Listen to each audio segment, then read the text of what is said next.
स्वागत है आप सभी का डॉक्टर कॉस्मोजन में। ये वीडियो नेक्स्ट पार्ट है body fluids and circulation chapter की।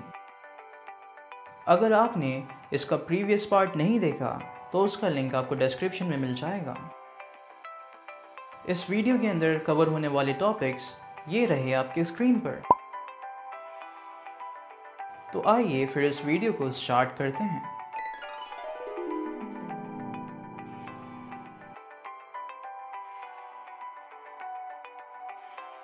जैसा कि आप जानते हैं, ह्यूमंस में अलग अलग तरह के ब्लड ग्रुप्स पाए जाते हैं, जैसे कि ए, बी और ओ।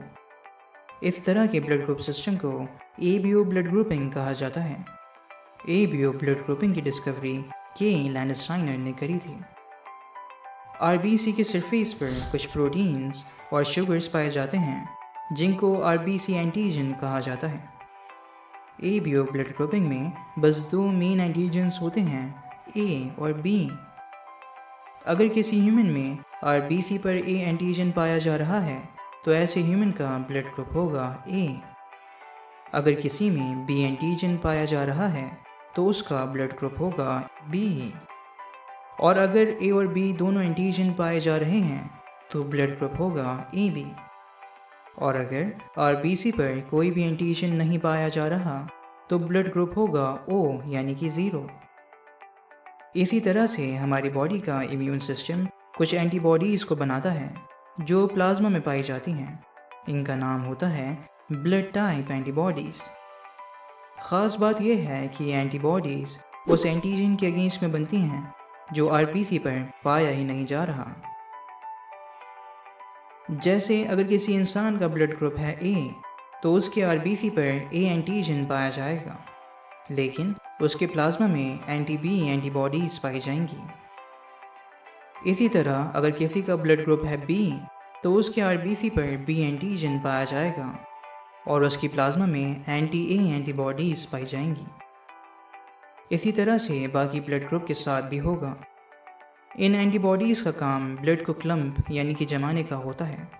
इसलिए हमेशा जब भी किसी को ब्लड डोनेट या रिसीव किया जाता है तो सबसे पहले डॉक्टर्स ब्लड को अच्छे से चेक करते हैं, वरना ये एंटीबॉडीज़ रिएक्ट करके ब्लड को क्लम्प कर देंगी और जिसको भी ब्लड डोनेट किया गया है उसकी डेथ हो सकती है। ओ ब्लड ग्रुप वाले इंडिविजुअल्स को यूनिवर्सल डोनर और ए बी ब्लड ग्रुप वाले इंडिविजुअल्स को यूनिवर्सल रेसिपिएंट कहा जाता है। क्योंकि ओ ब्लड ग्रुप किसी को भी डोनेट किया जा सकता है क्योंकि इन पर कोई भी एंटीजन नहीं पाया जाता।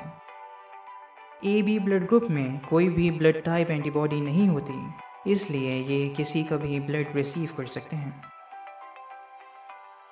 आपने ऐसा भी देखा होगा कि ब्लड ग्रुप के साथ में कुछ सिंबल्स भी होते हैं, जैसे पॉजिटिव या निगेटिव। एग्जाम्पल के तौर पर A positive, B positive, A B negative, O positive etcetera. अब हम इन्हीं सिंबल्स के बारे में पढ़ने जा रहे हैं। इन तरह के सिंबल्स को आरएच ग्रुप्स कहा जाता है और ये सिंबल्स शो करते हैं एक खास तरह के एंटीजन को, यानी कि आरएच। आरएच मतलब रीजस। ये नाम रीजस मंकी से लिया गया है, जिनमें सबसे पहले आरएच एंटीजन डिस्कवर हुआ था और ये डिस्कवरी करी थी के लैंडस्टाइनर और एएस वीनर ने। आरएच एंटीजन आरबीसी के सरफेस पर पाया जाता है और के एंटीजन दुनिया में ऑलमोस्ट 80% इंडिविजुअल्स में मिलता है। जिन लोगों में आरएच एंटीजन मिलता है उनका ब्लड ग्रुप आरएच पॉजिटिव होता है, जैसे A B positive, B positive etcetera. और जिन लोगों में आरएच एंटीजन नहीं होता उनका ब्लड आरएच निगेटिव होता है, जैसे A B negative, B negative etcetera. ख़ास बात यह है कि अगर किसी आरएच निगेटिव पर्सन के ब्लड के कांटेक्ट में आरएच पॉजिटिव ब्लड आ जाए तो आरएच निगेटिव वाले इंडिविजुअल में कुछ स्पेसिफिक एंटीबॉडीज़ बनने लगती हैं। इसलिए किसी को भी ब्लड डोनेट करने से पहले डॉक्टर को आरएच एंटीजन को भी मैच करना पड़ता है। एग्जाम्पल के तौर पर ए निगेटिव इंडिविजुअल को ए निगेटिव ब्लड ही डोनेट किया जाना चाहिए। अगर गलती से ए पॉजिटिव ब्लड दिया गया तो अंजाम बुरा भी हो सकता है। आइए एक ऐसे ही खास केस के बारे में पढ़ते हैं जिसका नाम है एरिथ्रोब्लास्टोसिस फेटालिस। ये एक आरएच इनकॉम्पेटिबिलिटी का केस है, यानी कि आरएच ग्रुप मिसमैचिंग का। मान लीजिए एक प्रेग्नेंट मदर हैं जिनका ब्लड ग्रुप नेगेटिव है, मतलब उनके आरबीसी के सरफेस पर कोई आरएच एंटीजन नहीं है, लेकिन वो फीटस जो उनके वूम में है वो आरएच पॉजिटिव है। इस केस में कुछ प्रॉब्लम होने के चांसेस होते हैं।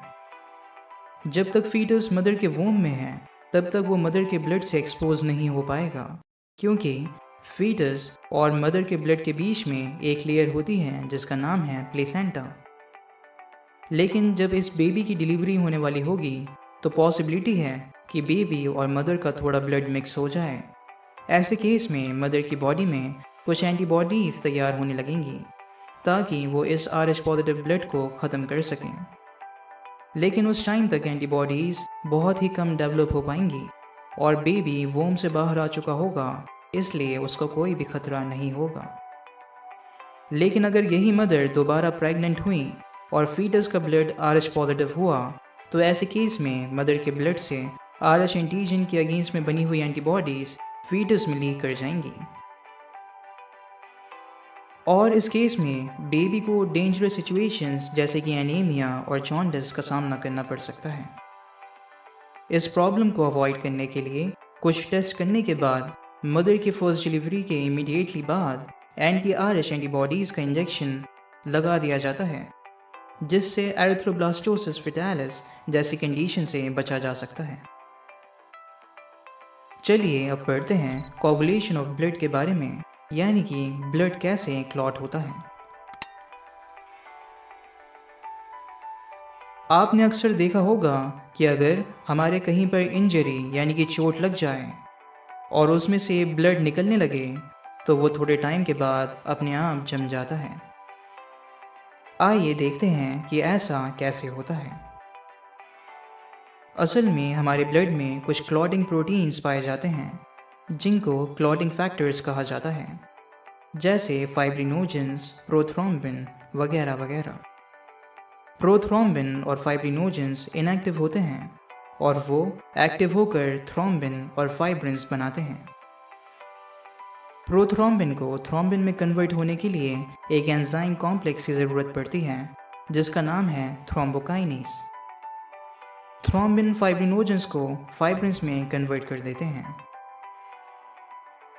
और फाइब्रिन्स एक नेट की तरह स्ट्रक्चर बनाकर प्लेटलेट की मदद से बाहर निकलते हुए ब्लड को रोक देते हैं। इस प्रोसेस को कैस्केड प्रोसेस कहा जाता है। हमारे ब्लड में ऑलमोस्ट 12 तरह के क्लॉटिंग फैक्टर्स पाए जाते हैं, जिनमें से 4th नंबर पर है कैल्शियम। इसलिए कैल्शियम इम्पॉर्टेंट रोल प्ले करता है क्लॉटिंग मैकेनिज्म में। अब बात करते हैं लिम्फ यानी कि टिश्यू फ्लूइड की। हमारी बॉडी में मेनली 3 तरह की ब्लड वेसल्स पाई जाती हैं, जैसे कि आर्टरी, वेन्स और कैपिलरीज, जिनमें से कैपिलरीज सबसे ज़्यादा थिन यानी कि पतली होती हैं, इसलिए इनमें से ब्लड आसानी से लीक कर सकता है। अगर कैपिलरीज में से कुछ वाटर और वाटर सॉल्यूबल सब्सटेंसेस लीक होकर ब्लड वेसल्स के आसपास सेल्स के बीच में स्पेसेस में भर जाएं, तो इसी को लिम्फ कहा जाता है। इस लिम्फ को लिम्फेटिक वेसल्स कलेक्ट करके दोबारा बड़ी बड़ी ब्लड वेसल्स में डिफ्यूजन के थ्रू डाल देती हैं। ख़ास बात यह है कि लिम्फ कलरलेस या फिर पेल कलर फ्लूइड होता है, क्योंकि इनमें आरबीसी नहीं होते। लिम्फ में पाए जाने वाले मिनरल्स ऑलमोस्ट वैसे ही होते हैं जैसे कि ब्लड की प्लाज्मा में। हमारी इंटेस्टाइन में पाए जाने वाले विलाय डाइजेस्टेड फैट्स को एब्जॉर्ब करके लैक्टील्स यानी कि लार्ज लिम्फेटिक वेसल्स को दे देते हैं, इसलिए लिम्फ में फैट भी पाया जाता है।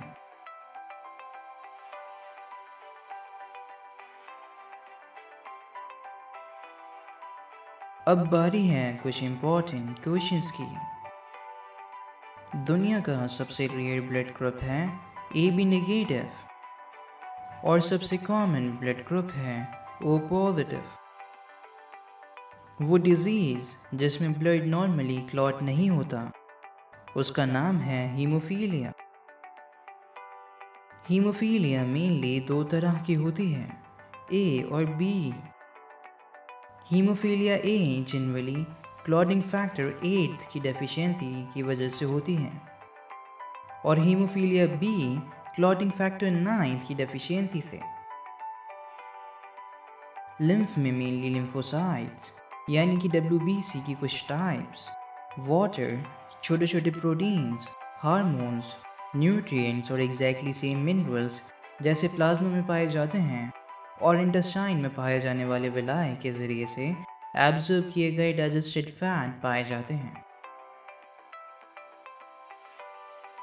RH फैक्टर हमें अपने पेरेंट्स से मिलते हैं। ABO ब्लड ग्रुप्स की तरह RH फैक्टर भी इनहेरिटेबल होते हैं।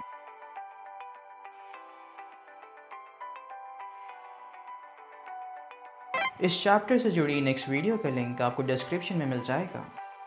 आपका वीडियो देखने के लिए धन्यवाद।